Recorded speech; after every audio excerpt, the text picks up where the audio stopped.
चलिए हम देखते हैं पॉलिटी के एनसीईआरटी क्लास 9 के 5 चैप्टर है। चैप्टर का नाम है लोकतांत्रिक अधिकार। भूमिका देखें तो पिछले 2 अध्यायों में हमने लोकतांत्रिक सरकार के 2 बुनियादी तत्वों पर चर्चा की थी और अध्याय 3 में हमने देखा कि किस तरह लोकतांत्रिक सरकार का निर्धारित अवधि में लोगों द्वारा स्वतंत्र और निष्पक्ष ढंग से चुना जाना जरूरी है। अध्याय 4 में हमने जाना कि लोकतंत्र को कुछ ऐसी संस्थाएं के ऊपर निर्भर होना चाहिए जो निर्धारित कायदे कानून के मुताबिक काम करती हो। ये तत्व जरूरी है, पर लोकतंत्र के लिए इन्हीं दोनों का होना पर्याप्त नहीं है। चुनाव और संस्थाओं के साथ साथ तीसरा तत्व है अधिकारों का उपयोग। इसकी मौजूदगी भी सरकार के लोकतांत्रिक चरित्र के लिए जरूरी है। बहुत सही ढंग से चुने हुए और स्थापित संस्थाओं के माध्यम से काम करने वाले शासकों को भी यह जरूरी जानना चाहिए कि उन्हें कुछ लक्ष्मण रेखाओं का उल्लंघन नहीं करना चाहिए और अधिकारों नागरिकों के लोकतांत्रिक अधिकार ही इन लक्ष्मण रेखा का निर्माण करती है। और इस पुस्तक के आखिरी अध्याय में हम इसी पर चर्चा करेंगे और अधिकारों के बिना जीवन कैसा होगा और इसकी कल्पना करने के लिए हम वास्तविक जीवन की कुछ घटनाओं से बात शुरू करते हैं और इससे हम इस चर्चा पर पहुंचेंगे कि अधिकारों का क्या मतलब है, हम इससे और हमने इनकी ज़रूरत और हमें इसकी ज़रूरत क्यों है। और पिछले अध्यायों की कुछ पहले सामान्य बातों और फिर भारत पर केंद्रित चर्चा होगी और हम एक एक करके भारतीय संविधान में दर्ज मौलिक अधिकारों पर चर्चा करेंगे। फिर हम इस बात पर गौर करेंगे कि सामान्य आदमी इन अधिकारों का प्रयोग कैसे कर सकता है, इनकी रक्षा कौन करेगा और इनकी लागू कौन करेगा। आखिर में हम देखेंगे कि लोकतंत्र का विस्तार करने में इन अधिकारों की कैसी भूमिका हो सकती है और हाल के वर्षों में हमारे मुल्क में इन्होंने क्या भूमिका निभाई है। देखिए, अधिकारों के बिना जीवन, इस किताब में हमने अधिकारों की चर्चा बार बार की है। अगर आप याद करने की कोशिश करेंगे तो हमने इससे पहले के सभी 4 अध्यायों में अधिकारों की बात की है। क्या आप नीचे दिए गए खाली स्थानों को पुराने अध्यायों के अधिकार वाली चर्चा के बारे में भर सकते हैं। जैसे है अध्याय 1 में हमने लोकतंत्र की परिभाषा में लोकतांत्रिक सरकार के बारे में जाना था और अध्याय 2 में हमारे संविधान निर्माताओं का मानना था कि मौलिक अधिकार हमारे संविधान की आत्मा है जैसी है, क्योंकि ये नागरिकों के अधिकार निर्धारित करती है। और अध्याय 3 में भारत के प्रत्येक वयस्क व्यक्ति को वोट देने का अधिकार है और अपने पसंद के सरकार चुनने का अधिकार है। और अध्याय 4 में अगर कोई कानून संविधान के खिलाफ है तो हर नागरिक को उसके खिलाफ न्यायालय जाने का अधिकार, ये देखा था हमने। और आइए इन 3 उदाहरणों से बात शुरू करें कि अधिकारों के बिना जीवन कैसे होता है। तो देखते हैं, गुआंतानामो बे का जेल देखें तो अमेरिकी फौज ने दुनिया भर के विभिन्न स्थानों से 600 लोगों को चुपचाप पकड़ लिया और इन लोगों को गुआंतानामो बे स्थित एक जेल में डाल दिया। और क्यूबा के निकट स्थित इस टापू पर अमेरिकी नौसेना का कब्जा है और अमेरिकी सरकार कहती है कि ये लोग अमेरिका के दुश्मन हैं। और न्यूयॉर्क में हुए 11 सितंबर 2001 के हमले से इनका संबंध है। अनस के पिता जलीम अल बन्ना उन 600 लोगों में से एक है और जिनके केवल संदेह के आधार पर पकड़कर जेल में डाल दिया गया। और अधिकांश मामलों में गिरफ्तार लोगों के देश की सरकार को उनकी गिरफ्तारी और जेल में डालने की सूचना भी नहीं दी गई। और अन्य कैदियों की तरह जमील के परिवार वालों को भी अखबार के माध्यम से ही खबर मिली कि उससे भी जेल में रखा गया है। और इन कैदियों के परिवार वालों, मीडिया के लोगों और यहाँ तक कि संयुक्त राष्ट्र के प्रतिनिधियों को भी उनसे मिलने की इजाज़त नहीं थी। और अमेरिकी सेना ने उन्हें गिरफ्तार किया, उनसे पूछताछ की और उसी ने फैसला किया कि किससे जेल में डालना है और किसे नहीं। न तो किसी भी जज के सामने मुकदमा चला और न ही ये कैदी अपने देश की अदालतों का दरवाजा खटखटा सके। और एक अंतर्राष्ट्रीय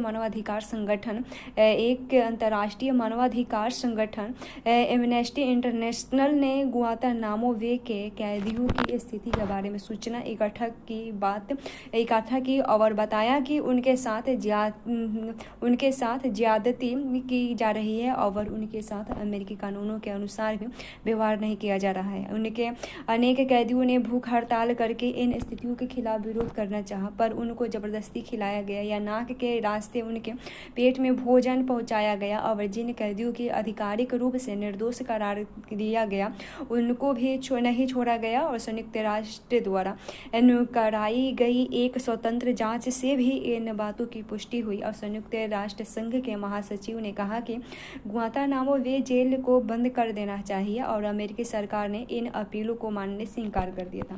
सऊदी अरब में नागरिक अधिकार के बारे में देखें तो सऊदी अरब में नागरिक अधिकार के बारे में देखें तो गुआंतानामो वे का उदाहरण एक अपवाद जैसा है, क्योंकि इसमें एक देश की सरकार दूसरे देश के नागरिकों का अधिकार का उल्लंघन कर रही है। आइए अब सऊदी अरब का उदाहरण देखें और वहाँ की सरकार अपने नागरिकों को कितनी आज़ादी देती है। पर इस बात पर गौर करें कि ज़रा इन तथ्यों पर विचार भी करें। देश में एक वंश का शासन चलता है और राजा या शाह को चुनने या बदलने में लोगों की कोई भूमिका नहीं होती। शाह की विधायिका और कार्यपालिका के लोगों का चुनाव करते हैं और जजों की नियुक्ति भी शाह करते हैं और वे उनके फैसलों को पलट भी सकते हैं। और लोग कोई राजनीतिक दल या संगठन नहीं बना सकते। मीडिया शाह की मर्जी के खिलाफ कोई खबर नहीं दे सकती और कोई धार्मिक आज़ादी नहीं है। सिर्फ मुसलमान ही यहाँ के नागरिक हो सकते हैं। यहाँ रहने वाले दूसरे धर्मों के लोग घर के अंदर ही अपने धर्म के अनुसार पूजा पाठ कर सकते हैं। उनके सार्वजनिक या धार्मिक अनुष्ठान पर रोक है और औरतों को वैधानिक रूप से मर्दों से कमतर का दर्जा मिला हुआ है और उन पर कई तरह की सार्वजनिक पाबंदियां लगी हैं। मर्दों को जल्दी ही स्थानीय निकाय के चुनाव के लिए मताधिकार मिलने वाला है और जबकि औरतों को यह अधिकार नहीं मिला। उसके बाद ये बातें सिर्फ सऊदी अरब पर ही लागू नहीं होगा। दुनिया में ऐसे अनेक देश हैं जहां ऐसी स्थितियां मौजूद हैं। उसके बाद देखिए कोसोवो में जातीय नरसंहार के बारे में देखें तो आप यह सोच सकते हैं कि ये चीज़ सिर्फ राजशाही में ही चल सकती है और चुनी हुई सरकार वाली शासन व्यवस्था में ऐसी नहीं होगा। पर कोसोवो की इस कथा पर गौर कीजिए। कोसोवो पुराने यूगोस्लाविया का एक प्रांत था जो अब टूटकर अलग हो गया है और इस प्रदेश में अल्बानियाई लोगों की संख्या बहुत ज़्यादा थी। पर पूरे देश के लिहाज से सर्ब लोग बहुसंख्यक थे और उग्र सर्ब राष्ट्रवाद के भक्त मिलोसेविक ने यहाँ के चुनाव में जीत हासिल की और उनकी सरकार ने कोसोवो के अल्बानियाई लोगों के प्रति बहुत ही कठोर व्यवहार किया। उनकी इच्छा थी कि देश पर सर्ब लोगों का ही पूरा नियंत्रण हो और उनके सर्व नेताओं का मानना था कि अल्बानियाई लोगों जैसे अल्पसंख्यक या तो देश छोड़कर चले जाएं या सर्वों का प्रभुत्व स्वीकार कर लें। और उसके बाद कोसोवो के एक शहर में अप्रैल 1999 में एक अल्बानियाई परिवार के साथ कुछ ऐसी घटना हुई।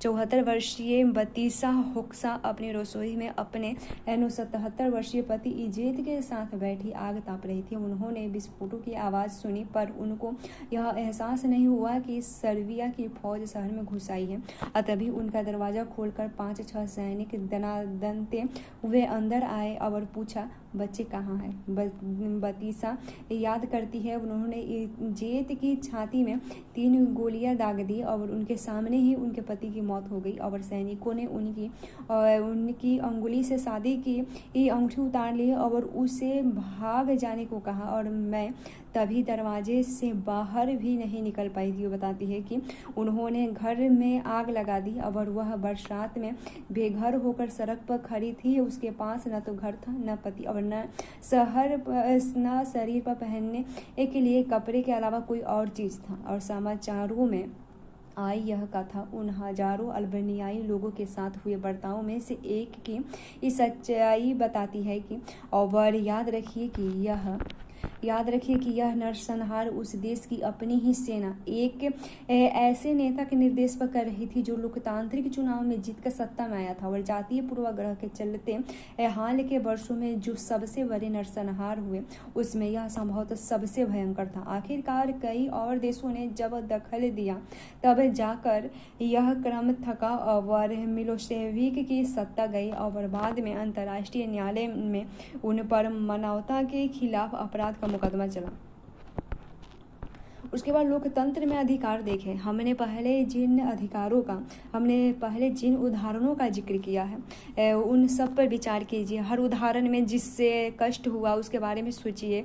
उसके बाद गुआंतानामो बे के कैदियों, सऊदी अरब की औरतों और कोसोवो के अल्बानियाई लोगों और भारत में 1984 और 2002 के दंगों का शिकार हुए लोगों के बारे में सोचिए। अगर आप इनकी जगह होते तो आपके मन में क्या विचार आते। अगर आपके हाथ में महत्वपूर्ण फैसले करने का अधिकार हो तो आप उपयुक्त घटनाओं को न होने के लिए क्या करते हैं।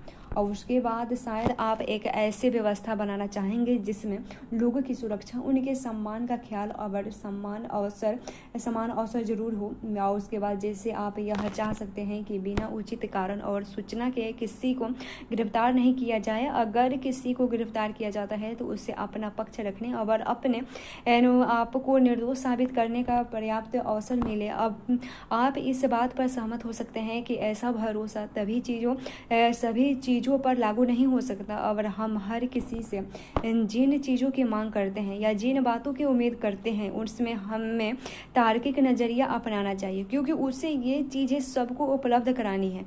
आप इस बात पर जोर दे सकते हैं कि आश्वासन सिर्फ कागजों में ही न रहे, उन पर अमल भी हो और जो लोग ऐसा न करें उनको सजा भी मिले। दूसरे शब्दों में कहें तो आप एक ऐसी व्यवस्था बनाना चाहेंगे जहां हर किसी को कुछ न्यूनतम बातों की गारंटी होगी। अमीर या गरीब, ताकतवर या कमजोर, बहुसंख्यक या अल्पसंख्यक, हर किसी को इन न्यूनतम चीज़ों की गारंटी होगी। अधिकारों की सोच के पीछे यही भावना होगी। अधिकार क्या है? अधिकार किसी व्यक्ति का अपने लोगों, अपने समाज और अपनी सरकार से दावा करता है। अगर हम सभी खुशी से, बिना डर भय के और अपमानजनक व्यवहार से बचकर जीना चाहते हैं, इसके लिए हम दूसरों से ऐसे व्यवहार की अपेक्षा करते हैं जिससे हमें कोई नुकसान न हो और कोई कष्ट न हो। इसी प्रकार हमारे व्यवहार से भी किसी को नुकसान नहीं होना चाहिए और कोई कष्ट भी नहीं पहुंचना चाहिए। और इसलिए अधिकार तभी संभव है जब आपका बारे में किया हुआ दावा दूसरों पर भी समान रूप से लागू हो। और आप ऐसे अधिकार नहीं रख सकते जो दूसरों को कष्ट दे या नुकसान पहुंचाती हो। आप इस तरह क्रिकेट खेलने के लिए अधिकार का दावा नहीं कर सकते कि पड़ोसी के खिड़की के शीशे टूट जाएं और आपके अधिकार को कुछ ना हो। और उसके बाद यूगोस्लाविया के सर्व लोग पूरे देश पर सिर्फ अपना दावा नहीं कर सकते थे। सो हम जो दावे करते हैं वे तार्किक भी होने चाहिए। वे ऐसे होने चाहिए कि हर किसी को समान मात्रा में उन्हें दे पाना संभव है। इस प्रकार हमें कोई भी अधिकार इस बाध्यता के साथ मिलता है कि हम दूसरे के अधिकारों का आदर करें। हम कुछ दावे कर दें सिर्फ इतने भर से वह हमारा अधिकार नहीं हो जाता, और इससे उस पूरे समाज से भी स्वीकृति मिलनी चाहिए जिसमें हम रहते हैं। और हर समाज अपने आचरण को व्यवस्थित रखने के लिए कुछ कायदे कानून बनाता है और ये कायदे कानून हमें बताते हैं कि क्या सही है क्या गलत। समाज जिस चीज़ को सही मानता है, सबके अधिकार लायक मानता है, वहीं हमारे भी अधिकार होते हैं। इसलिए समय और स्थान के हिसाब से अधिकारों की अवधारणा भी बदलती रहती है। 200 साल पहले अगर कोई कहता कि औरतों को भी वोट देने का अधिकार होना चाहिए तो उससे अजीब माना जाता। आज सऊदी अरब में उनको वोट का अधिकार न होना भी अजीब लगता है। और जब समाज में मान्य कायदों को लिखत पढ़ में ला दिया जाता है तो उनको असली ताकत मिल जाती है और इसके बिना वे प्राकृतिक या नैतिक अधिकार ही रह जाते हैं।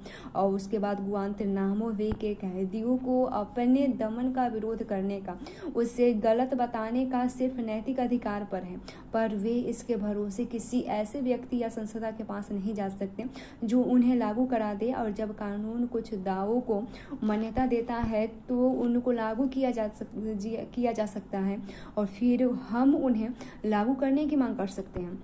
अगर अन्य नागरिक या सरकार इन अधिकारों का आदर नहीं करते, इनका उल्लंघन करते हैं तो हम इससे अपने अधिकारों का हनन कहते हैं। ऐसी स्थिति में कोई भी नागरिक अदालत का दरवाजा खटखटा सकता है, अपने अधिकारों की रक्षा की मांग कर सकता है।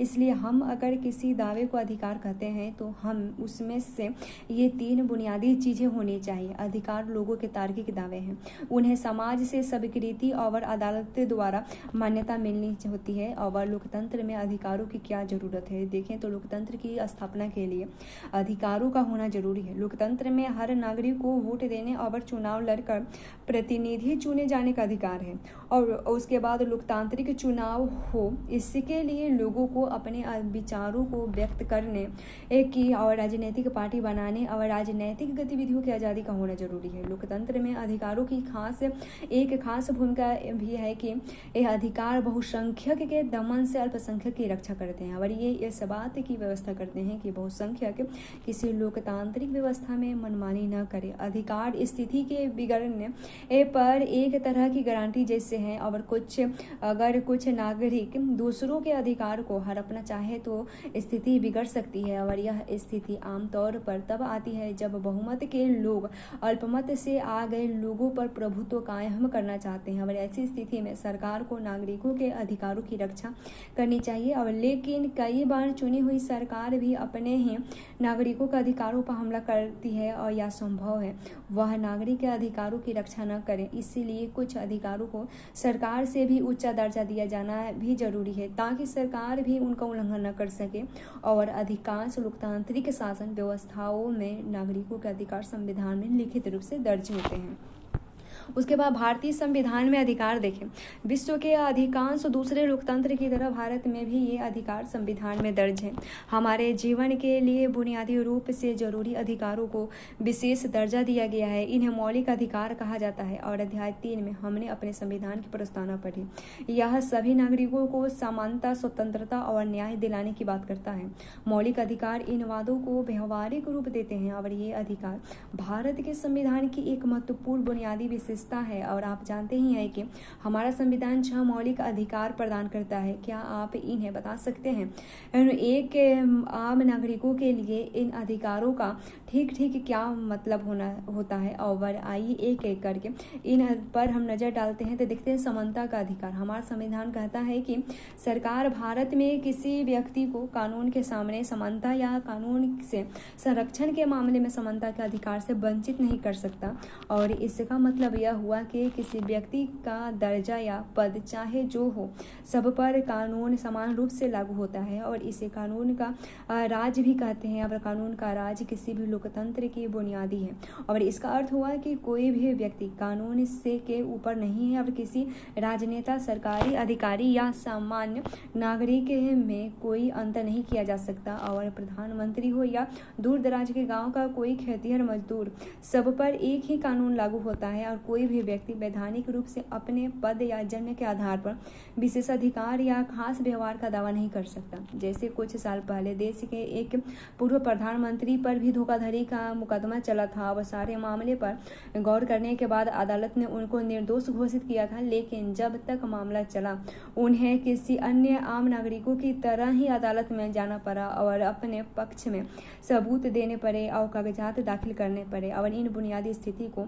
संविधान ने समानता के अधिकार के कुछ निहितार्थों को स्पष्ट करके और साफ किया है। और सरकार किसी ऐसे से भी उनके धर्म, जाति, समुदाय, लिंग और जन्म स्थान के आधार पर भेदभाव नहीं कर सकती। दुकान, होटल और सिनेमा घरों जैसे सार्वजनिक स्थल में किसी के प्रवेश को रोका नहीं जा सकता। और इसी प्रकार सार्वजनिक कुएं, तालाब, स्नान घाट और सड़क, खेल के मैदान या और सार्वजनिक भवनों के इस्तेमाल से किसी को वंचित नहीं किया जा सकता। ये चीज़ ऊपर से बहुत सरल लगती है पर जाति व्यवस्था वाले हमारे समाज में कुछ समुदाय के लोग सार्वजनिक सुविधाओं का इस्तेमाल करने से रोका जाता है। और सरकारी नौकरियों पर भी यही सिद्धांत लागू होता है। सरकार में किसी पद पर नियुक्ति या रोजगार के मामले में सभी नागरिकों के लिए अवसर की समता है और उपयुक्त आधारों पर किसी भी नागरिक को रोजगार के अयोग्य नहीं करार दिया जा सकता, उसके साथ भेदभाव नहीं किया जा सकता। पिछले अध्याय में आपने पढ़ा कि भारत सरकार ने नौकरियों में अनुसूचित जाति और अनुसूचित जनजाति और अन्य पिछड़े जातियों के लिए आरक्षण की व्यवस्था की है। उनके अनेक सरकारें विभिन्न योजनाओं के तहत कुछ नौकरियों में स्त्री, गरीब या शारीरिक रूप से विकलांग लोगों को प्राथमिकता देती है। और आप सोच सकते हैं कि आरक्षण की इस तरह की व्यवस्था समानता का अधिकार के खिलाफ है, पर असल में ऐसा नहीं है।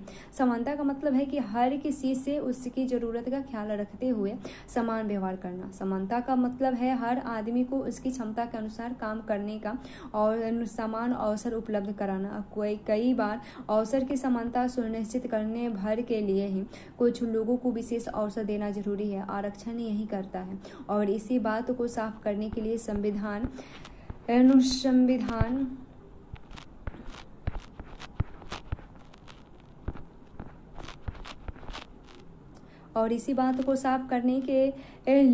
संविधान स्पष्ट रूप से कहता है कि इस तरह का आरक्षण समानता का अधिकार को उल्लंघन नहीं है। किसी तरह का भेदभाव न होने पर का सिद्धांत सामाजिक जीवन पर भी इसी तरह लागू होता है। संविधान सामाजिक भेदभाव के एक बहुत बड़े ही प्रबल रूप छुआछूत का जिक्र करता है और सरकार को निर्देश देता है कि वह इसे समाप्त करे।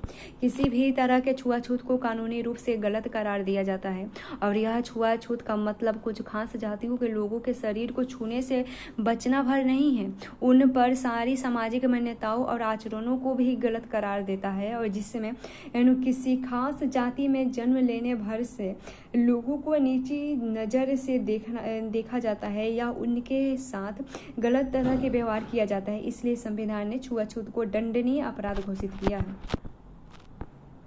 छुआछूत के अनेक रूप 1999 में प्रसिद्ध पत्रकार सी साईनाथ ने दलितों या अनुसूचित जातियों के लोगों के खिलाफ अभी तक बरकरार छुआछूत के व्यवहार पर अंग्रेजी अखबार हिंदू में एक लेख माला लिखी और वे देश के अनेक स्थानों पर गए और पाया कि उन अनेक स्थानों पर चाय की दुकानों पर दो तरह के कप रखे जाते हैं, एक दलित के लिए तो दूसरा बाकी लोगों के लिए। और हजाम दलितों के बाल नहीं काटते, दाढ़ी नहीं बनाते और दलित छात्रों को कक्षा में अलग बैठाया जाता है और अलग रखे घड़े से पानी पीने को दिया जाता है। और दलित दूल्हों को बारात में घोड़ी पर नहीं चढ़ाया जाता है और दलित को सार्वजनिक हैंडपंप से पानी नहीं लेने दिया जाता है और उनके पानी भर लेने के बाद हैंडपंप को धोना पड़ता है। ये सभी काम छुआछूत की परिभाषा के दायरे में आते हैं। और क्या आप इनके इलाके से कुछ ऐसे उदाहरण सोच सकते हैं? उसके बाद देखिए स्वतंत्रता का अधिकार। देखिए स्वतंत्रता का मतलब बाधाओं का न होना। व्यवहारिक जीवन में इसका मतलब होता है हमारे मामले में किसी किस्म का दखल न होना, न सरकार का न व्यक्ति का। और हम समाज में रहना चाहते हैं लेकिन हम स्वतंत्र भी चाहते हैं और हम मनमाने ढंग से काम करना चाहते हैं। कोई हमें यह आदेश न दे कि इसे ऐसे करो वैसे करो। इसलिए भारतीय संविधान ने प्रत्येक नागरिक को कई तरह की स्वतंत्रता दी है। अभिव्यक्ति की स्वतंत्रता, शांतिपूर्ण ढंग से जमा होने की स्वतंत्रता और संगठन और संघ बनाने की स्वतंत्रता, देश में कहीं भी जाने आने की स्वतंत्रता, देश के किसी भी भाग में रहने और बसने की स्वतंत्रता और कोई भी काम करने, धंधा चुनने या पेशा करने की स्वतंत्रता। और याद रखिए कि हर नागरिक को ये स्वतंत्रता प्राप्त है। इसका मतलब यह हुआ कि आप अपनी स्वतंत्रता का ऐसा उपयोग नहीं कर सकते जिससे दूसरों की स्वतंत्रता का हनन हो। आपकी स्वतंत्रता सार्वजनिक परेशानी और अव्यवस्था पैदा नहीं कर सकते। आप वह सब करने के लिए आजाद है जिससे दूसरों को परेशानी न हो। स्वतंत्रता का मतलब असीमित मनमानी करने का लाइसेंस पा लेना नहीं है। इसके कारण समाज के व्यापक हितों को देखते हुए सरकार हमारी स्वतंत्रता पर कुछ किस्म की पाबंदियां लगा देती है। जैसे अभिव्यक्ति की ये आज़ादी हमारे लोकतंत्र की एक बुनियादी विशेषता है। अभिव्यक्ति की आज़ादी में बोलने, लिखने और कला के विभिन्न रूपों में स्वयं को व्यक्त करना शामिल है। दूसरे में स्वतंत्र ढंग से विचार विमर्श और संवाद करके ही हमारे विचारों और व्यक्तित्व का विकास होता है और आपकी राय दूसरों से अलग हो सकते हैं। संभव है कि कई सौ लोग एक ही तरह के सोचते हों, तब भी आपको अलग राय रखने और व्यक्त करने की आज़ादी है। आप सरकार की किसी नीति से या किसी संगठन की गतिविधियों से असहमति रख सकते हैं। अपने माँ बाप, दोस्त या रिश्तेदार से बातचीत करते हुए आप सरकार की किसी नीति या किसी संगठन की गतिविधियों का आलोचना कर सकते हैं, इसकी स्वतंत्रता है। और आप अपने विचारों को पर्चा छाप कर या अखबारों पत्रिकाओं में लेख लिख कर भी व्यक्त कर सकते हैं। और आप यह काम चित्र बनाकर, कविता या गीत लिख कर भी कर सकते हैं। पर आप इस स्वतंत्रता का उपयोग करके किसी व्यक्ति या समुदाय के खिलाफ हिंसा को नहीं भड़का सकते। आप इस स्वतंत्रता का उपयोग करके लोगों को सरकार के खिलाफ बगावत के लिए नहीं उकसा सकते। आप किसी के खिलाफ झूठी बातें कहने या उसकी प्रतिष्ठा गिराने वाली बात प्रचारित करने में इस स्वतंत्रता का इस्तेमाल नहीं कर सकते। नागरिकों को किसी मुद्दे पर जमा होने, बैठक करने और प्रदर्शन करने, जुलूस निकालने का अधिकार है। और वे यह सब किसी समस्या पर चर्चा करने, विचारों का आदान प्रदान करने, किसी उद्देश्य के लिए जनमत तैयार करने या किसी चुनाव में किसी उम्मीदवार या पार्टी के लिए वोट मांगने के लिए कर सकते हैं। पर ऐसी बैठकें शांतिपूर्ण होनी चाहिए और इससे सार्वजनिक अव्यवस्था या समाज में अशांति नहीं फैलनी चाहिए। और इन बैठकों पर गतिविधियों में भाग लेने वालों को अपने पास हथियार नहीं रखने चाहिए। और नागरिकों को संगठन बनाने की भी स्वतंत्रता है। जैसे किसी कारखाने के मजदूर अपने हित की रक्षा के लिए मजदूर संघ बना सकते हैं। किसी शहर के कुछ लोग भ्रष्टाचार या प्रदूषण के खिलाफ अभियान चलाने के लिए संगठन बना सकते हैं। किसी भी नागरिक को देश के किसी भी हिस्से में जाने का स्वतंत्रता है। हम भारत के किसी भी हिस्से में रह और बच सकते हैं। जैसे असम का कोई व्यक्ति हैदराबाद में व्यवसाय करना चाहता है तो कर सकता है। संभव है कि उसके इस शहर को वो देखा भी न हो या यहाँ उसका कोई संपर्क भी ना हो, फिर भी भारत का नागरिक होने का अधिकार उसे ऐसे करने का अधिकार देता है। और ऐसे अधिकार के चलते लाखों लोग गाँव से निकलकर शहर में और उद्देश्य के गरीब इलाकों से निकलकर समृद्ध इलाकों में आकर काम करते हैं, बस से जाते हैं।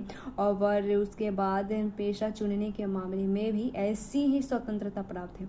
आपको कोई भी यह आदेश नहीं दे सकता कि आप सिर्फ यह काम करें या वह काम। महिलाओं से यह नहीं कहा जा सकता कि फलाम काम उनके लिए नहीं है। और पिछली और कमजोर जातियों के लोगों से नहीं कहा जा सकता कि वे अपने परंपरागत पेशे में ही रहे। और संविधान कहता है कि किसी भी व्यक्ति को उसके जीने का अधिकार और निजी स्वतंत्रता से वंचित नहीं किया जा सकता। कानून द्वारा स्थापित व्यवस्थाओं को छोड़कर इसका मतलब यह है कि जब तक अदालत किसी व्यक्ति को मौत की सजा नहीं सुनाती, उसे मारा नहीं जा सकता। इसका मतलब यह भी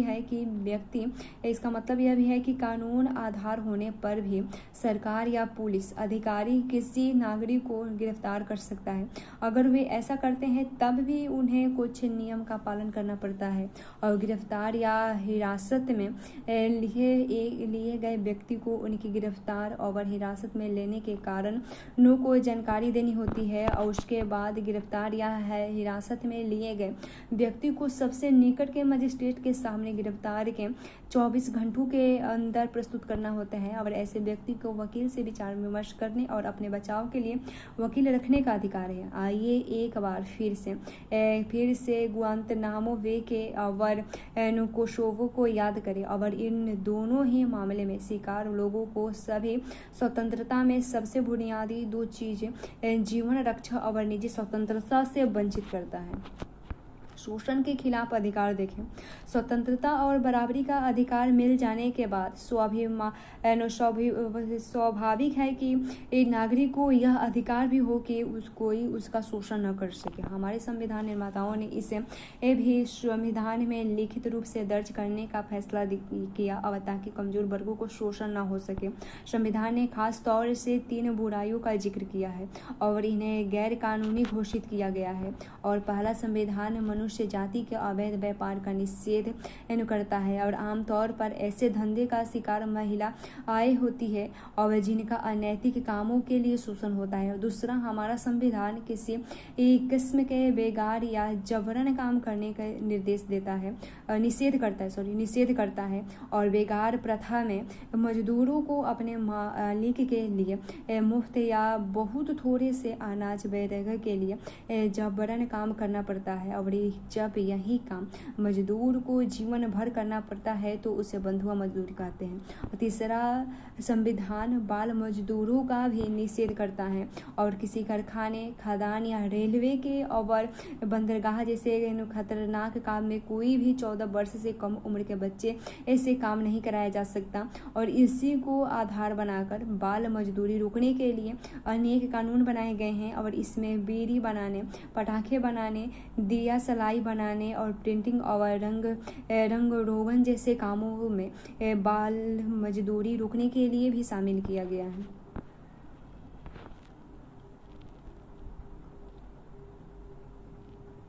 ये है इन खबरों के आधार पर संपादक के नाम एक लंबा पत्र या शोषण के खिलाफ अधिकार को उल्लंघन की बात उजागर करते हुए अदालत के लिए अर्जी दी गई है। उसके बाद धार्मिक स्वतंत्रता का अधिकार देखें। स्वतंत्रता के अधिकार में धार्मिक स्वतंत्रता का अधिकार भी शामिल है और इस मामले में भी हमारे संविधान निर्माता खास तौर से चौकस थे और उन्होंने इस स्वतंत्रता को स्पष्ट रूप से अलग दर्ज किया।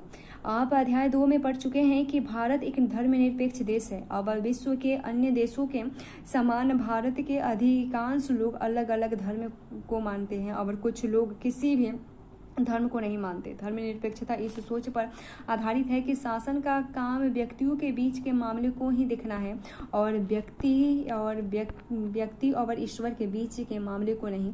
और धर्मनिरपेक्ष शासन वह है जहाँ किसी भी धर्म को आधिकारिक धर्म की मान्यता नहीं होती। भारतीय धर्मनिरपेक्षता में सभी धर्मों के प्रति शासन का संभाव रखना चाहिए शामिल है और धर्म के मामले में शासन को सभी धर्मों से उदासीन और निरपेक्ष होना चाहिए। हर किसी को अपना धर्म मानने, उस पर आचरण करने और उसका प्रचार करने का अधिकार है। हर धार्मिक समूह या पंथ को अपने धार्मिक कामकाज का प्रबंधन करने की आज़ादी है, पर अपने धर्म का प्रचार करने के लिए अधिकार का मतलब किसी को झांसा देकर, फरेब करके, लालच देकर उसमें धर्म परिवर्तन कराना नहीं है। और निसंदेह व्यक्ति को अपनी इच्छा से धर्म परिवर्तन करने की आज़ादी है। अपना धर्म मानने और उसके अनुसार आचरण करने का अर्थ यह भी नहीं है कि व्यक्ति अपने मन के अनुसार जो चाहे सो करे।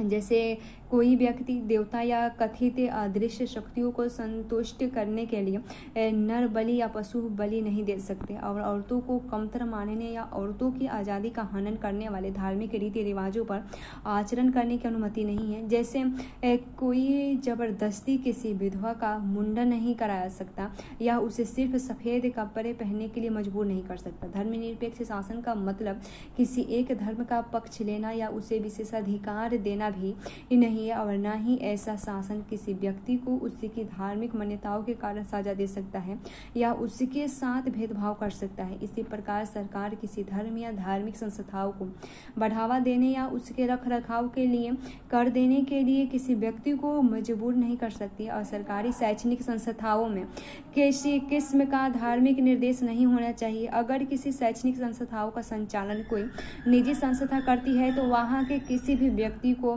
प्रार्थना में हिस्सा लेने या किसी धार्मिक निर्देश का पालन करने के लिए मजबूर नहीं किया जा सकता। उसके बाद संस्कृति और शैक्षणिक अधिकार देखें। आप हैरान हो सकते हैं कि हमारे संविधान निर्माता अल्पसंख्यकों के अधिकारों के लिखित गारंटी को लेकर इतने सचेत क्यों थे और बहुसंख्यक के लिए ऐसी कोई गारंटी क्यों नहीं है। और इसका सीधा सा कारण यह है कि लोकतंत्र की कार्य पद्धति अपने आप बहुसंख्यकों को ज्यादा ताकत दे देती है।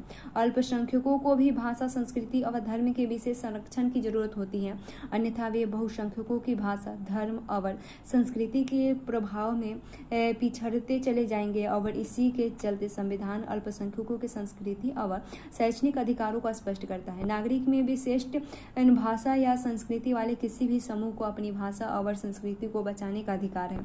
किसी भी सरकारी या सरकारी अनुदान पाने वाले शैक्षणिक संस्थाओं में किसी नागरिक को धर्म या भाषा के आधार पर दाखिला लेने से नहीं रोका जा सकता। उसके बाद सभी अल्पसंख्यकों को अपनी पसंद का शैक्षिक संस्थान स्थापित करने और चलाने का अधिकार है। यहाँ अल्पसंख्यक का अर्थ है राष्ट्रीय स्तर पर धार्मिक अल्पसंख्यक भर नहीं, किसी स्थान पर एक खास भाषा को बोलने वालों का बहुमत होता है और वहाँ अलग भाषा बोलने वाले अल्पसंख्यक हो गए। और जैसे आंध्र प्रदेश में तेलुगु बोलने वाले का बहुमत है पर कर्नाटक में वे अल्पसंख्यक है, पंजाब में सिख बहुसंख्यक है पर राजस्थान में, हरियाणा और दिल्ली में अल्पसंख्यक है। और देखें हमें यह अधिकार कैसे मिल सकते हैं। यद्यपि अधिकार गारंटी की तरह है पर तब भी ये हमारे किसी काम के नहीं है अगर इन गारंटियों के मानने और लागू करने वाला न हो। संविधान में दिए गए मौलिक अधिकार महत्वपूर्ण है, इसलिए इन्हें लागू किया जा सकता है। हमें उपयुक्त अधिकारों को लागू कराने की मांग करने का अधिकार है और हमारे पास उन्हें लागू कराने का उपाय है। इसे संवैधानिक उपचार का अधिकार कहा जाता है और यह भी एक मौलिक अधिकार है। यह अधिकार अन्य अधिकारों को प्रभावी बनाता है। संभव है कि कई बार हमारे अधिकारों का उल्लंघन कोई और नागरिक या कोई संस्था या फिर स्वयं सरकार ही कर सकती है, पर जब इनमें से हमारे किसी भी अधिकार का उल्लंघन हो रहा हो तब हम अदालत के जरिए उसे रोक सकते हैं, उस समस्या का निदान कर सकते हैं। और अगर आप मौलिक अधिकारों का मामला हो तो हम सीधे सर्वोच्च न्यायालय या किसी राज्य के उच्च न्यायालय में भी जा सकते हैं। और इसी का कारण डॉक्टर अम्बेडकर ने संवैधानिक उपचार के अधिकारों को हमारे संविधान की आत्मा और हृदय कहा है। मौलिक अधिकार विधायिका, कार्यपालिका और सरकार द्वारा गठित किसी भी अन्य प्राधिकारी के गतिविधियों तथा फैसलों से ऊपर है और मौलिक अधिकारों का उल्लंघन करने वाला कोई कानून नहीं बन सकता और कोई फैसला नहीं लिया जा सकता। विधायिका या कार्यपालिका के किसी भी फैसले या काम से मौलिक अधिकारों का हनन हो और या उसमें कमी हो तो वह फैसला या काम ही अवैध हो जाएगी और हम केंद्र और राज्य सरकारों द्वारा बनाए गए ऐसे कानूनों को, उनकी नीतियों और फैसलों को या राष्ट्रीयकृत बैंक या बिजली बोर्ड जैसे उनके द्वारा गठित संस्थाओं की नीतियों और फैसलों को चुनौती दे सकते हैं। वे भी व्यक्तियों या निजी संस्थाओं के खिलाफ मौलिक अधिकार के मामले में दखल दे सकते हैं और सर्वोच्च न्यायालय या उच्च न्यायालय को मौलिक अधिकार लागू कराने के मामले में निर्देश देने, आदेश या रीट जारी करने का अधिकार है। और अदालतें गड़बड़ी का शिकार होने वालों को हर्जाना दिलवा सकती है और गड़बड़ी कराने वालों को दंड भी दे सकती है। अध्याय 4 में हमने देखा था कि हमारे देश की न्यायपालिका सरकार और संसद से स्वतंत्र है और हमने यह भी देखा कि न्यायपालिका बहुत शक्तिशाली है और नागरिकों के अधिकारों के लिए जो कुछ जरूरी है वह करने में सक्षम भी है। मौलिक अधिकारों के हनन के मामले में कोई भी पीड़ित व्यक्ति न्याय पाने के लिए तुरंत अदालत में जा सकता है। पर अब अगर मामला सामाजिक या सार्वजनिक हित का हो तो ऐसे मामलों में मौलिक अधिकारों का उल्लंघन को लेकर कोई भी व्यक्ति अदालत में जा सकता है और ऐसे मामले का जनहित याचिका के माध्यम से उठाया जाता है और इसमें कोई भी व्यक्ति या समूह सरकार के किसी कानून या काम के खिलाफ सार्वजनिक हितों की रक्षा के लिए सर्वोच्च न्यायालय या किसी उच्च न्यायालय में जा सकता है और ऐसे मामले जज के नाम, पोस्ट कार्ड और पर लिखित अर्जी के माध्यम से भी उठाया जा सकता है। अगर न्यायाधीशों को लगे कि सचमुच इस मामले में सार्वजनिक हितों का चोट पहुंच रही है तो वे मामले को विचार के लिए स्वीकार कर सकती है। यह राष्ट्रीय मानवाधिकार आयोग, क्या आपने ऊपर बने न्यूज कोलाज पर ध्यान दिया है? इसमें राष्ट्रीय मानवाधिकार आयोग का जिक्र आया है और यह संदर्भ मानवाधिकार के प्रति बढ़ती जागरूकता के और मानव गरिमा के संघर्षों के बारे में है। विभिन्न क्षेत्रों में मानवाधिकारों का उल्लंघनों के गुजरात दंगे जैसे कई मामले हैं और इनके बारे में देश भर से लोगों का ध्यान आकृष्ट किया जा रहा है और इन मामलों को गंभीरता से नहीं लेने और उनके दोषियों को नहीं पकड़ पाने के लिए मानवाधिकार संगठन तथा संचार माध्यम अक्सर सरकारी एजेंसियों की आलोचना करते हैं और ऐसे में पीड़ितों की तरह से किसी को दखल देने की आवश्यकता थी और राष्ट्रीय मानवाधिकार आयोग ने इस मामले में पहल की है और यह 1993 में कानून के द्वारा बनाया गया एक स्वतंत्र आयोग है। न्यायपालिका की तरह आयोग भी सरकार से स्वतंत्र होते हैं और आयोग की नियुक्ति राष्ट्रपति करते हैं और इसमें आमतौर पर सेवानिवृत्ति जज, अधिकारी या प्रमुख नागरिकों को ही नियुक्त किया जाता है, किंतु पर इस पर अदालती मामले में फैसले लेने का दायित्व या बोझ नहीं होता। और सो यह पीड़ितों को उनके मनाधिकार दिलाने में मदद करने पर ही सारा ध्यान दे सकते हैं, और इसमें संविधान प्रदत्त अधिकार भी शामिल है। और राष्ट्रीय मानवाधिकार आयोग के लिए अधिकारों की परिभाषा में संयुक्त राष्ट्र द्वारा कराई गई ये संधियां और अंतर्राष्ट्रीय घोषणाएं भी शामिल है, जिन पर भारत ने दस्तखत किए हैं।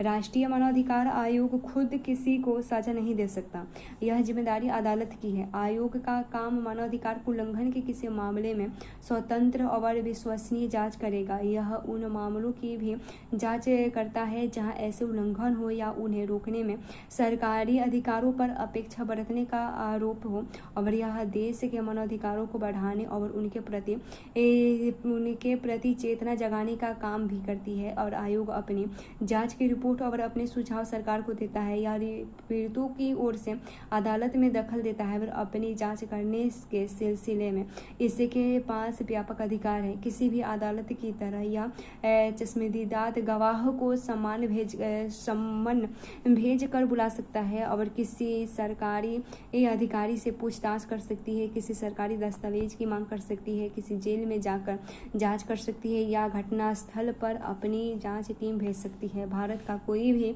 नागरिक मानवाधिकार के उल्लंघन के मामले में इसके पास निम्नलिखित पते पर शिकायत भेज सकते हैं: राष्ट्रीय मानवाधिकार आयोग, जीपीओ कॉम्प्लेक्स, और उसके बाद INA नई दिल्ली और नई दिल्ली 110023 आयोग के पास अर्जी भेजने की न तो कोई फीस है, न फॉर्म और न ही कोई तय तरीका है। और राष्ट्रीय मानवाधिकार आयोग की तरह ही 26 राज्यों में राष्ट्रपति यानी 10 दिसंबर 2018 की स्थिति में 26 राज्यों में राज्य मानवाधिकार आयोग हैं। और अधिकार जानकारी के लिए यहाँ वेबसाइट दिया गया है, इस पर आप देख सकते हैं।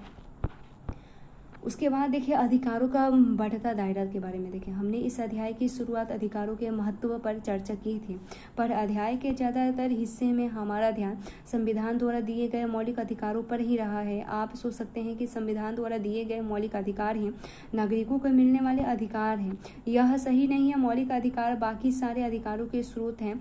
हमारा संविधान और हमारे कानून हमें और बहुत सारे अधिकार देते हैं, और साल दर साल अधिकारों का दायरा बढ़ता गया है। और समय समय पर अदालतों ने ऐसे फैसले दिए हैं जिनमें अधिकारों का दायरा बढ़ा है। प्रेस की स्वतंत्रता का अधिकार, सूचना का अधिकार और शिक्षा का अधिकार जैसी चीज़ों मौलिक अधिकार का ही विस्तार है और इन्हीं से निकलते हैं। और अब स्कूली शिक्षा पर भारत का अधिकार बन चुकी है, और 14 वर्ष तक के सभी बच्चों को मुफ्त और अनिवार्य शिक्षा दिलाना सरकार की जिम्मेदारी है। संसद ने सरकारों को सूचना का अधिकार देने वाला कानून भी पास कर दिया है, और यह अधिकार विचारों और अभिव्यक्ति की आज़ादी के मौलिक अधिकारों के तहत है। और हमें सरकारी दफ्तरों में ऐसे सूचना मांगने और पाने का अधिकार है। हाल में ही सर्वोच्च न्यायालय ने जीवन का अधिकार को नया विस्तार देते हुए उसमें भोजन के अधिकार को भी शामिल कर दिया है। साथ ही अधिकारों का दायरा संविधान द्वारा दिए गए मौलिक अधिकारों के तक ही सीमित नहीं है, और संविधान अनेक दूसरे अधिकार भी देता है जो मौलिक अधिकार नहीं है। अब जैसे संपत्ति रखने का अधिकार मौलिक अधिकार नहीं है पर संवैधानिक अधिकार है, और चुनाव में वोट देने का अधिकार एक मौलिक संवैधानिक अधिकार है। उसके बाद कई बार मानवाधिकार का भी विस्तार होता है। ये असल में सर्वमान्य नैतिक दावे हैं जो कानून द्वारा मान्य हो भी सकते हैं और नहीं भी हो सकते हैं, और इन्हें उस समर्थ में अधिकार नहीं कहा जा सकता जैसे कि हमने पहले परिभाषा के माध्यम से बताया है। और दुनिया में लोकतंत्र के फैलाव के साथ सरकारों पर दबाव बढ़ाया जा सकता है कि वे इन सर्वमान्य नैतिक दावों को माने और उन्हें कानूनी रूप दे। और कई अंतर्राष्ट्रीय संघीय और प्रतिज्ञा पत्रों ने भी अधिकारों का दायरा बढ़ाने में मदद की है। उसके बाद इस प्रकार हम देख सकते हैं कि अधिकारों का दायरा बढ़ता जा रहा है और हर समय नए अधिकार सामने आ रहे हैं। ये लोगों के संघर्षों से हासिल हुए हैं। समाज के विकास से या नए संविधानों के निर्माण के लिए नए अधिकार सामने आ जाते हैं और संविधान बनाने संबंधी अध्याय में हमने देखा कि दक्षिण अफ्रीका के संविधान में नागरिकों को कई तरह के नए अधिकार मिले हैं और इसमें से कुछ खास है। देखते हैं दक्षिण अफ्रीका के लोगों को जो खास मिले हैं। तो निजता का अधिकार इसके कारण दक्षिण अफ्रीका के संविधान में नागरिकों को कई तरह के नए अधिकार मिले हैं। इनमें से है निजता का अधिकार। इसके कारण नागरिकों और उनके घरों की तलाशी नहीं की जा सकती और उनके फ़ोन टैप नहीं किए जा सकते, उनके चिट्ठी पत्री को खोल कर नहीं पढ़ा जा सकता। और पर्यावरण का अधिकार में क्या है, तो ऐसे पर्यावरण पाने का अधिकार जो नागरिकों के स्वास्थ्य या कुशल क्षेम के प्रतिकूल न हो और पर्याप्त आवास पाने का अधिकार है। स्वास्थ्य सेवाओं पर पर्याप्त भोजन और पानी तक पहुंच का अधिकार। किसी को भी आपात चिकित्सा देने से रोका नहीं जा सकता। अनेक लोगों का मानना है कि काम का अधिकार, स्वास्थ्य का अधिकार, जीने के लिए जरूरी न्यूनतम आवश्यकताओं का अधिकार और निजता के अधिकार को भारत में भी मौलिक अधिकार बना देना चाहिए। और आप इसके बारे में क्या सोचते हैं?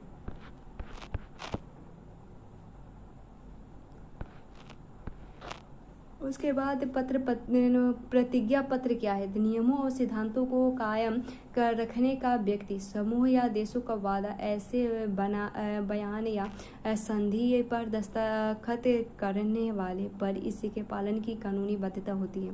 दावा क्या है? सभी नागरिकों, समाज या सरकार के किसी नागरिक द्वारा कानून या नैतिक अधिकारों की मांग। दलित क्या है? तो ऐसे जाति से जन्म व्यक्ति जिसे दूसरी जातियों के व्यक्ति छूने लायक नहीं मानते। और दलितों के लिए अनुसूचित जाति, कमजोर वर्गों जैसे शब्दों का प्रयोग किया जाता है।